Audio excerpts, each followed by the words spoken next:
হয় নাই, কিন্তু এখন আমাদের উৎসব মুখর একটা নির্বাচন হওয়ার কথা ছিল, তার জন্য হতে পারে নাই প্রার্থী মৃত্যুর কারণে। কিন্তু এখন 9 এপ্রিল আমাদের নির্বাচন হবে। আশা করি বর্তমান সরকারের নির্দেশনায় সুন্দর পরিবেশে একটা সুন্দর নির্বাচন হবে, উৎসব মুখর, আমরা এটাই আশা ব্যক্ত করি।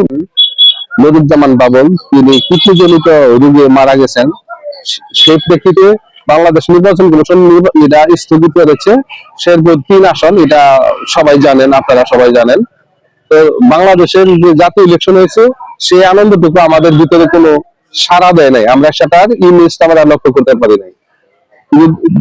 9 এপ্রিলে যে অনুষ্ঠিত হতে যাচ্ছে জাতীয় নির্বাচন, সেই আনন্দটুকু আমরা উপভোগ করবো ইনশাল্লাহ, যদি ফেয়ার ইলেকশন হয়। এবং যেই এখানে শেরপুর 3-এ যে নির্বাচনটা হবে, আশা করি সারা বাংলাদেশ এবং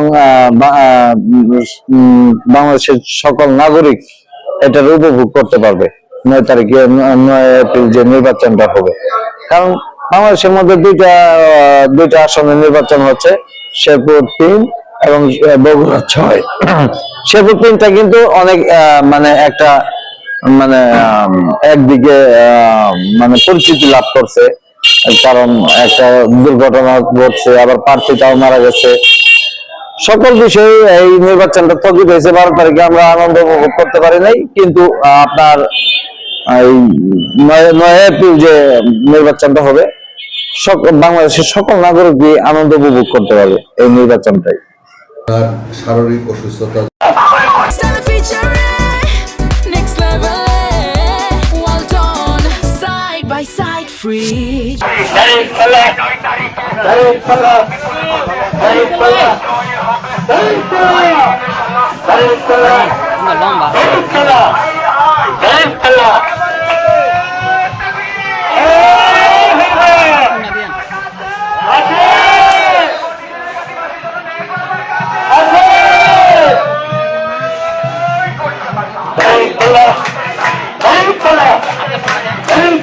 আমার ফোন ভালো না। বাদল ভাই বলে মার্কা আছে, সৈন্যদের মাধ্যমে মার্কা আছে।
মানুষের যে চাওয়া পাওয়া আল্লাহ তা পূরণ করছে জনাব তারেক রহমানকে প্রধানমন্ত্রী কইরা।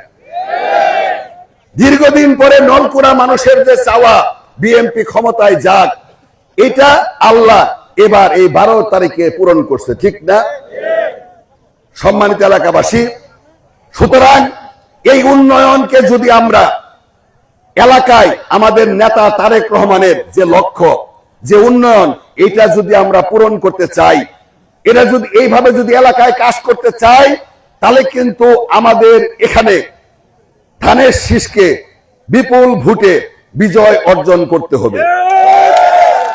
সম্মানিত এলাকাবাসী, আমি এমপি হব এটা বড় কথা না, আমি এমপি, আমার এমপি বানাবো